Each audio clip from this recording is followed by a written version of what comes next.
നെല്ലിന്റെ രണ്ടാം കൃഷിയായ മുണ്ടകൻ കൃഷിക്ക് സമയമായി. മുണ്ടകൻ നെൽകൃഷിയെക്കുറിച്ചാണ് ഇന്ന് ചർച്ച ചെയ്യുന്നത്.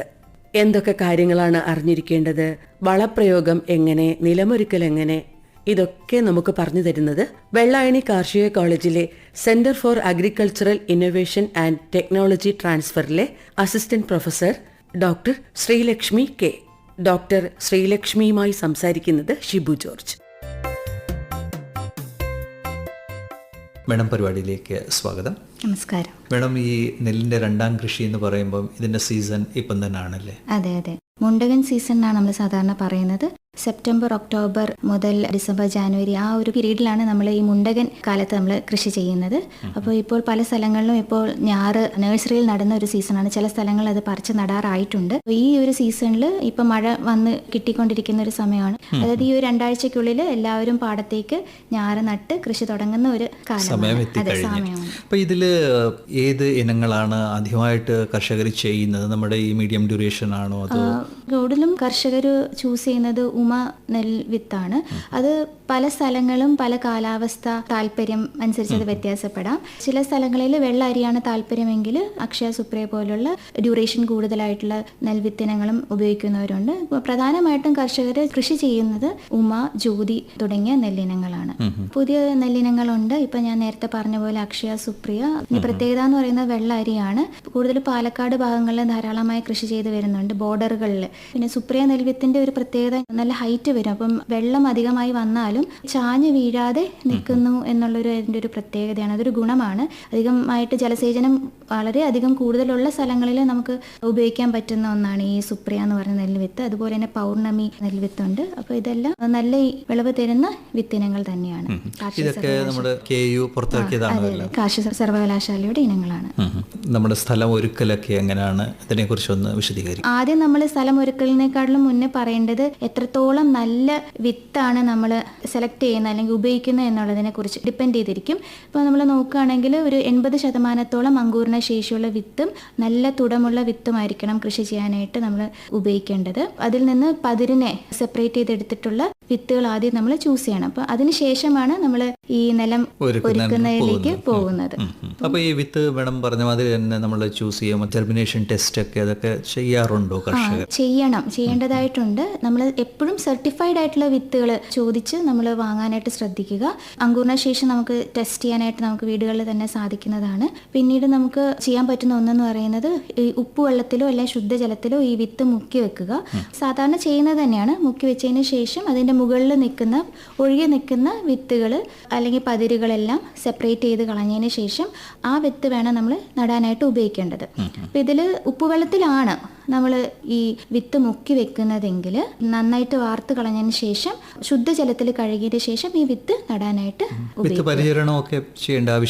വളരെ പ്രധാനമാണ്. വിത്ത് പരിചരണം നിർബന്ധമായിട്ടും ചെയ്യേണ്ടതാണ്. അതിലൊരു പ്രധാന കാരണം എന്ന് പറഞ്ഞു കഴിഞ്ഞാൽ ഈ കുമിൾ രോഗങ്ങൾ, ബ്ലാസ്റ്റ്, ബാക്ടീരിയൽ വിൽറ്റ് അതുപോലുള്ള രോഗങ്ങളുടെ പ്രധാന ഉത്ഭവം എന്ന് പറയുന്ന വിത്തിലൂടെയാണ്. അപ്പോൾ അതിൽ ഈ വിത്ത് പരിചരണം ചെയ്യേണ്ടത് വളരെ പ്രധാനമാണ്. റെക്കമെൻഡേഷൻ പ്രകാരം സ്യൂഡോമോണാസ് ആണ് അതിന് ഉപയോഗിക്കുന്നത്.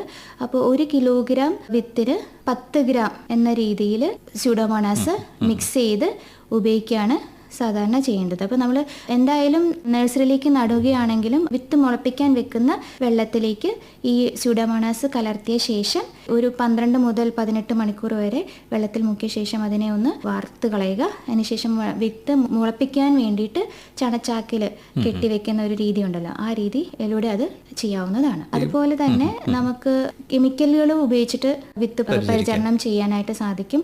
നേരത്തെ പറഞ്ഞ പോലെയുള്ള അസുഖങ്ങൾക്കെതിരെ ഈ ബാവിസ്റ്റിൻ അഥവാ കാർബൺ ഡാസിം 2 ഗ്രാം 1 കിലോ വിത്തിന് എന്ന രീതിയിൽ പുരട്ടിയ ശേഷം അവ ഇതുപോലെ പരിചരിച്ച ശേഷം വിത്ത് ഉപയോഗിക്കാവുന്നതാണ്. ഇങ്ങനെ ചെയ്യുമ്പോൾ ഒരു ഗുണം എന്ന് പറഞ്ഞു കഴിഞ്ഞാൽ നമുക്കൊരു 1 മാസം മുതൽ 2 മാസം വരെ ആ വിത്തിനെ അല്ലെങ്കിൽ ആ ചെടിയെ ഈ പറയുന്ന രോഗങ്ങളിൽ നിന്ന് രക്ഷിക്കാനായിട്ട് സാധിക്കും. ഇവിടെ മിക്കവാറും കർഷകർ എങ്ങനെയാണ് നഴ്സറി ചെയ്ത് സീഡ്ലിംഗ് ചെയ്താണോ നടുന്നത് അതോ നേരിട്ട് വിത്ത് വിതറുവാണോ? വെള്ളം ലഭിക്കുന്ന പാടശേഖരങ്ങളിലൊക്കെ ആണെങ്കിൽ നഴ്സറിയിൽ വിത്ത് നട്ടിട്ട് പറിച്ച് നടുന്ന രീതിയാണ് അവലംബിക്കുന്നത്. എന്നാൽ വെള്ളം കുറവുള്ള പ്രദേശങ്ങളിലൊക്കെ ആണെങ്കിൽ ഈ പൊടിവിതയാണ് കൂടുതലും ആൾക്കാർ ചൂസ് ചെയ്യുന്നത്. ഈ വിത്ത് പറിച്ച് നടുന്നതിൻ്റെ ഒരു ഗുണം എന്ന് പറഞ്ഞു കഴിഞ്ഞാൽ നമുക്ക് കളകളെ ഒരു പരിധി വരെ നിയന്ത്രിക്കാനായിട്ട് സാധിക്കും. ട്രാൻസ്പ്ലാന്റഡ് റൈസിലാണെങ്കിൽ പറിച്ച് നടിയിൽ രീതിയിലാണ് കളകളുടെ നിയന്ത്രണം നമുക്ക് നന്നായിട്ട് നടത്താനും പറ്റുന്നത്. അതെ അതെ, അത് മാത്രമല്ല വിളവ് കൂടുതലും ഇതിലാണെന്ന് കണ്ടെത്തലുകളുണ്ട്. ലേബർ ഇന്റൻസീവ് ആണ് അതെ അതെ, ലേബർ ഇന്റൻസീവ് ആണ് എങ്കിൽ തന്നെയും നമുക്ക് വിളവും നല്ല രീതിയിൽ എപ്പോഴും പറിച്ച നടിയിലാണ് കണ്ടുവരുന്നത്. സ്ഥല ഒരുക്കലിനെ കുറിച്ചല്ലേ നമ്മൾ ചർച്ച ചെയ്തുകൊണ്ടിരുന്നത്. അതെ അതെ അതെ, ഒരു 3-4 ഉഴവലെങ്കിലും വേണ്ടി വരും ചെയ്യുമ്പോൾ. അപ്പോൾ പ്രധാനമായിട്ടും അതിന് ചെയ്യാൻ സാഹചര്യമുള്ള സ്ഥലങ്ങളാണെങ്കിൽ, ഇപ്പോൾ പലരും ചെയ്യാറില്ല, പക്ഷേ കൃത്യമായിട്ട് പറയുകയാണെങ്കിൽ ഒരു 3-4 ഉഴവലെങ്കിലും വേണ്ടി വരും. ആദ്യത്തെ ഉഴവലിന് ശേഷം വെള്ളം കയറ്റി അതിനെ ലെവൽ ചെയ്ത് രണ്ടാമത്തെ ഉഴവൽ ഈ കുമ്മായം അതുപോലുള്ളവ ചേർത്ത് അതിനുശേഷം നമ്മൾ നടിയിലിന് പോവുകയാണ് ചെയ്യുന്നത്. അപ്പോൾ ഈ വളപ്രയോഗമൊക്കെ നമ്മൾ അടിവളമായിട്ട് എന്തൊക്കെ കൊടുക്കാറുണ്ട്? വളപ്രയോഗത്തിനെ കുറിച്ച് പറയുന്നതിന് മുന്നേ ഒരു കാര്യം പറയണം. എപ്പോഴും നമ്മൾ മണ്ണ് പരിശോധനയുടെ അടിസ്ഥാനത്തിൽ മാത്രമേ വളപ്രയോഗം ചെയ്യാൻ പാടുള്ളൂ. അതുകൂടാതെ തന്നെ സംയോജിത വളപ്രയോഗം കൂടെ എല്ലാവരും സ്വീകരിക്കേണ്ടതായിട്ടുണ്ട്. ഈ വളപ്രയോഗത്തിൽ ആദ്യമായി പറയുകയാണെങ്കിൽ ജൈവവളത്തിൻ്റെ കാര്യം തന്നെ പറയണം. ജൈവവളം നമ്മൾ ഏകദേശം ഒരു ഏക്കറിന് 2 ടണ്ണെങ്കിലും, അത് കാലിവളമാവാം, പച്ചിലവളമാവാം, കമ്പോസ്റ്റ് ആവാം, 2 ടണ്ണ് ഒരു ഏക്കർ എന്നുള്ള രീതിയിൽ ജൈവവളം ഇട്ട് കൊടുക്കണം. ഇങ്ങനെ ഇട്ട് കൊടുക്കുമ്പോൾ ഉള്ളൊരു ഗുണം എന്ന് പറഞ്ഞു കഴിഞ്ഞാൽ മണ്ണിലുള്ള സൂക്ഷ്മാണുക്കൾ വർദ്ധിക്കുകയും മണ്ണിലെ ആ മൂലകങ്ങളെ ചെടികളിലേക്ക് വലിച്ചെടുക്കാനുള്ള ശേഷി കൂടുതൽ കൊടുക്കുകയും ചെയ്യും. അതോടൊപ്പം തന്നെ ഈ നെൽകൃഷിയിൽ നമ്മൾ പല രീതിയിലും, അതായത് ഇനങ്ങളെ അനുസരിച്ച് ഹ്രസ്വകാല ഇനങ്ങൾ എന്ന് പറഞ്ഞു കഴിഞ്ഞാൽ 110 മുതൽ 115 ദിവസം ഡ്യൂറേഷനുള്ള ഇനങ്ങളാണ്. അപ്പം അങ്ങനെയുള്ള ഡ്യൂറേഷനുള്ള ഇനങ്ങളിൽ നമ്മൾ നൈട്രജൻ യൂറിയ ആയിട്ട് പറയുമ്പോൾ 2 തവണകളായിട്ടാണ് കൊടുക്കുന്നത്. അപ്പോൾ ഒന്ന് അടിവളമായിട്ടും ഒന്ന് ചിനപ്പ് പൊട്ടുന്ന സമയത്താണ് കൊടുക്കുന്നത്, അതായത് നട്ടിട്ട് ഏകദേശം ഒരു 20 ദിവസത്തിന് ശേഷം. അപ്പോൾ അങ്ങനെ ആകുമ്പോൾ ഒരു 40 കിലോഗ്രാം യൂറിയ, 70 കിലോഗ്രാം രാജ്ഫോസും 12.5 കിലോഗ്രാം പൊട്ടാഷ്യം അടിവളമായിട്ട് കൊടുക്കണം. മ്യൂറേറ്റ് ഓഫ് പൊട്ടാഷ് അടിവളമായിട്ട് കൊടുക്കണം. അടിവളമായിട്ട് കൊടുക്കുമ്പോൾ ശ്രദ്ധിക്കേണ്ടത് കുമ്മായം നമ്മൾ കൊടുത്തിരിക്കണം. കുമ്മായം കൊടുത്തതിന് ശേഷം ഒരാഴ്ചയ്ക്ക് ശേഷം മാത്രമേ നമ്മൾ വളം കൊടുക്കാൻ പാടുകയുള്ളൂ. ഇനി രണ്ടാമത്തെ വളം, അതായത് ആദ്യത്തെ മേൽവളമായിട്ട് നമ്മൾ ചിനപ്പ് പൊട്ടുന്ന സമയം, അതായത് നട്ടിട്ട് ഒരു 20 ദിവസത്തിന് ശേഷം ബാക്കിയുള്ള 40 കിലോഗ്രാം യൂറിയയും 12.5 കിലോഗ്രാം പൊട്ടാഷ്യമാണ് ഹ്രസ്വകാല ഇനങ്ങൾക്ക് കൊടുക്കേണ്ടത്. ഇനി മധ്യകാല ഇനങ്ങൾ, അതായത് ഉമ പോലുള്ള ഇനങ്ങൾക്കുള്ള വളപ്രയോഗ രീതി എന്ന് പറഞ്ഞു കഴിഞ്ഞാൽ നമ്മൾ ആദ്യം 40 kilogram urea, 90 kilogram Rajphos, 15 kilogram potash, ഇത് അടിവളമായിട്ടും. രണ്ടാമത്തെ വളപ്രയോഗം എന്ന് പറയുന്നത് ഈ കതിരിടുന്നതിന് 10 ദിവസം മുന്നേ, അല്ലെങ്കിൽ കതിര് പ്രായം എന്ന് പറയും, അത് നമ്മൾ ഈ ബാക്കി വരുന്ന 40 കിലോഗ്രാം യൂറിയ, 15 കിലോഗ്രാം പൊട്ടാഷ്യം നിർബന്ധമായും കൊടുത്തിരിക്കണം. പൊട്ടാഷ്യം നിർബന്ധമായും കൊടുത്തിരിക്കണം, കാരണം ആ ഒരു ടൈമിൽ ഈ രോഗങ്ങളും കീടങ്ങളും ഒക്കെ പ്രതിരോധ ശേഷി കൊടുക്കാനായിട്ട് ഇവ സഹായിക്കുന്നതാണ്. മേഡം, കുമ്മായം പ്രയോഗത്തിനെ കുറിച്ച് വേണം സൂചിപ്പിച്ചായിരുന്നു. അത് ഏറ്റവും ആദ്യം ചെയ്യേണ്ട കാര്യമാണ്, കർഷകർ ചെയ്യാറുമുണ്ട്. നമ്മുടെ ഇവിടെ ചില ഫീൽഡുകളിൽ ഈ അയൺ ടോക്സിസിറ്റി, ഇരുമ്പ് ഒത്തിരി അധികം കാണാറുണ്ട്. ചിലപ്പോൾ ഒരു ചുമന്ന് അങ്ങനെ ഒരു വരാറുമുണ്ട്. അപ്പോൾ അവിടെയും നമ്മൾ ഈ സാധാരണമായിട്ട് കുമ്മായം കൊടുക്കുമ്പോൾ ആ മണ്ണ് നമുക്ക് പരുവപ്പെടുത്താൻ സാധിക്കുമോ? സാധിക്കും. നെല്ലിന് ഏറ്റവും ആവശ്യമായിട്ടുള്ള ഒരു pH എന്ന് പറയുന്നത് 6.5 മുതൽ 6.75 ആണ്.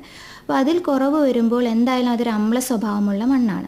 അപ്പോൾ അമ്ല സ്വഭാവമുള്ള മണ്ണിൽ എന്തായാലും നമ്മുടെ കേരളത്തിൽ നമ്മൾ എപ്പോഴും പറയുന്നതാണ് കുമ്മായ പ്രയോഗം കൊടുക്കണം.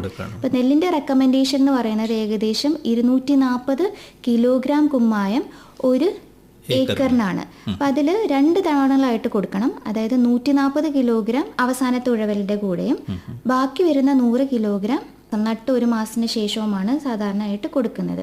ചില പാടങ്ങളിൽ നമുക്ക് ശ്രദ്ധിച്ചാൽ അറിയാം, ചാലുകളിലെല്ലാം നല്ല ചുവന്നിരിക്കും വെള്ളം. അത് ഈ ഒരു പാട പോലെ, എണ്ണ കെട്ടുന്ന പാട പോലെ നല്ല ചുമന്നിരി, അത് ഈ ഇരുമ്പിൻ്റെ അമ്ല സ്വഭാവമുള്ള മണ്ണിൻ്റെ പ്രത്യേകതയാണ്. അവിടെ ഇരുമ്പിൻ്റെ അംശം വളരെ കൂടുതലായിരിക്കും.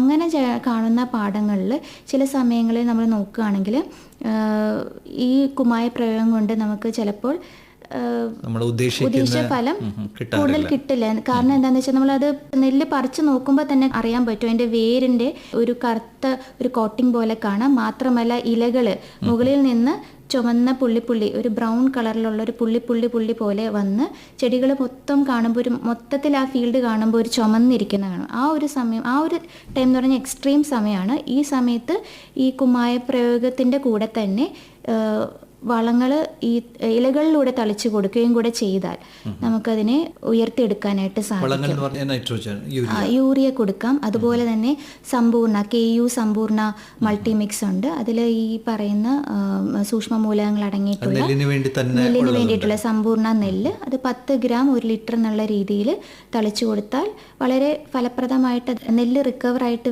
വരുന്നതായിട്ട് നമ്മുടെ എക്സ്പെരിമെന്റിൽ തന്നെ കണ്ടിട്ടുള്ളതാണ്. അപ്പോൾ ഇതുപോലെ നേരത്തെ പറഞ്ഞ പോലെ ഈ വളപ്രയോഗത്തിന്റെ കൂടെ തന്നെ നമുക്ക് ഈ മൾട്ടിമിക്സ് സമ്പൂർണ്ണ മൾട്ടിമിക്സ് കൊടുക്കാവുന്നതാണ്. ഇപ്പോൾ പറിച്ച് നടുന്ന സമയമാണെങ്കിൽ ഏകദേശം ഒരു 30 ദിവസം പറിച്ച് നട്ടിട്ട് 30 ദിവസം അതുപോലെ തന്നെ 50ാമത്തെ ദിവസം ഒരു 10 ഗ്രാം 1 ലിറ്റർ വെള്ളത്തിൽ എന്ന തോതിൽ നെല്ലിലേക്ക് അടിച്ചു കൊടുക്കുന്നത് ഈ മണികളുടെ തൂക്കം കൂട്ടുന്നതായിട്ട് കണ്ടിട്ടുണ്ട്. അതുപോലെ തന്നെ രോഗപ്രതിരോധ ശേഷി കൊടുക്കുന്നതായിട്ട് കണ്ടിട്ടുണ്ട്. ഇനി പൊടിവിതയിലാണെങ്കിൽ നട്ടിട്ട് വിതച്ചിട്ട് ഏകദേശം 55-70 ദിവസം ഈ 2 സമയങ്ങളിൽ ഈ പറയുന്ന പോലെ 10 ഗ്രാം 1 ലിറ്റർ വെള്ളത്തിൽ കലക്കി കൊടുക്കുന്നത് വളരെ സ്പ്രേ ചെയ്യുക. ഈ നെൽകൃഷിയിൽ കളനിയന്ത്രണം ഒരു പ്രധാന ഘടകമാണ്. അതിനെക്കുറിച്ച് ഒന്ന് പറയാം. നെൽകൃഷിയിൽ എപ്പോഴും നമ്മൾ വിചാരിക്കും ഈ രോഗങ്ങൾ കൊണ്ടാണ്, കീടങ്ങൾ കൊണ്ടാണ് ഈ നെൽകൃഷിയിൽ വിളവ് നഷ്ടം ഉണ്ടാകുന്നതെന്ന്. പക്ഷേ നമ്മൾ പറയുകയാണെങ്കിൽ ഏറ്റവും കൂടുതൽ വിളവ് നഷ്ടം ഉണ്ടാക്കുന്ന ഒരു പ്രധാന പങ്ക് വഹിക്കുന്ന ഒന്നാണ് കളകൾ.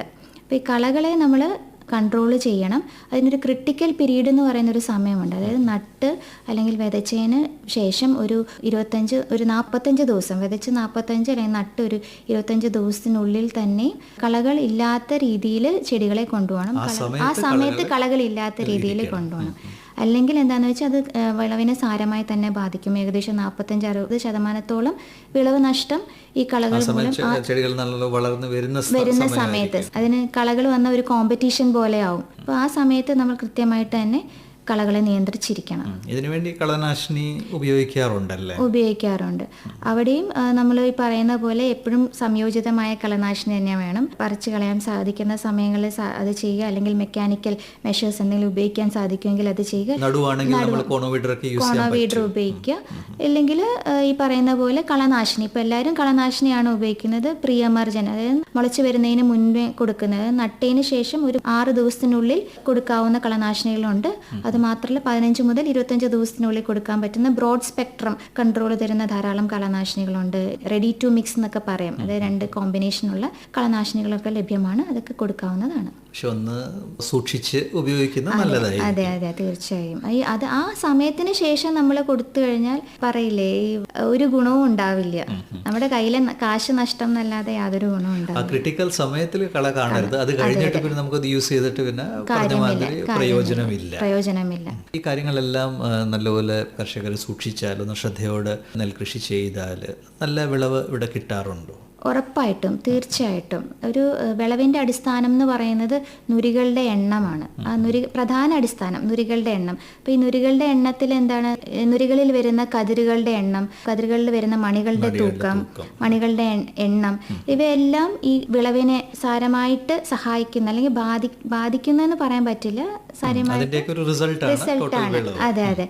അപ്പോൾ അതിന് അങ്ങനെ ഒരു രീതിയിലേക്ക് നമ്മൾ കൊണ്ടുവരണമെങ്കിൽ ഈ ശാസ്ത്രീയമായിട്ടുള്ള ഈ വിള പരിപാലന മാർഗ്ഗങ്ങൾ, ശാസ്ത്രീയമായ രീതിയിലുള്ള ഈ വളപ്രയോഗ രീതികൾ, നടുമ്പോൾ ഇന്ന സ്പേസിങ്ങിൽ നടണം എന്നൊക്കെ പറയും. അത് ആ നുരികളുടെ എണ്ണം കണക്കിലാക്കിയിട്ടാണ് പറയുന്നത്. അത് ചെയ്യുന്നത് വളരെ പ്രധാനമാണ്. അപ്പോൾ അതിൻ്റെയൊക്കെ അടിസ്ഥാനത്തിലാണ് നമുക്ക് വിളവ് നിശ്ചയിക്കാനായിട്ട് സാധിക്കുന്നത്. നമ്മൾ ആ കാര്യം വിട്ടുപോയായിരുന്നു. ദൂരമൊക്കെ എത്താണ് നിങ്ങൾ ശുപാർശ ചെയ്യുന്നത്? അതായത് ഹ്രസ്വകാല വിളകളാണെങ്കിൽ ഈ പറയുന്ന സീസൺ, ഈ വിരിപ്പ്, മുണ്ടകൻ, പുഞ്ച എന്നീ സീസണുകൾ കരുതാതെ തന്നെ അവിടെ ഒരു ചതുരശ്ര മീറ്ററിന് 67 നുരികളെങ്കിലും വേണം എന്നാണ് പറയുന്നത്.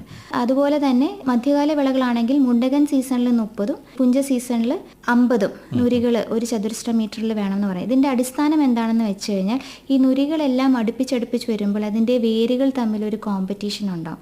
അപ്പോൾ വേരുകൾ തമ്മിൽ കോമ്പറ്റീഷൻ ഉണ്ടാകുമ്പോൾ സ്വാഭാവികമായിട്ടും ചിനപ്പ് പൊട്ടുന്നതിനും അതുപോലെ തന്നെ കതിരുകൾ നന്നായിട്ട് പുറത്തേക്ക് വരുന്നതിനും ഒക്കെ അത് തടസ്സമാകും. അപ്പോൾ അതിൻ്റെ അടിസ്ഥാനത്തിലാണ് ഓരോ സ്പേസിങ് നമ്മൾ വെച്ചിരിക്കുന്നത്. 15x10 20x10 എന്നുള്ള രീതിയിൽ സ്പേസിങ് ഈ മധ്യകാല അതിൻ്റെ അടിസ്ഥാനത്തിലാണ് വെച്ചിരിക്കുന്നത്. താങ്കൾ പരിപാടിയിലേക്ക് വന്ന് ഇത്രയും കാര്യങ്ങൾ നമ്മൾ ഈ മുണ്ടകൻ നെല്ലിനെ കുറിച്ച് സംസാരിച്ച്, സീസണാണ്, കർഷകരെല്ലാം നല്ലപോലെ ചെയ്യുന്നുണ്ട്, നമ്മളൊരു ഓർമ്മപ്പെടുത്തൽ മാത്രമാണ് നമ്മുടെ ഈ ചർച്ചയിൽ നിന്ന് നമ്മൾ അത് ചെയ്തത്.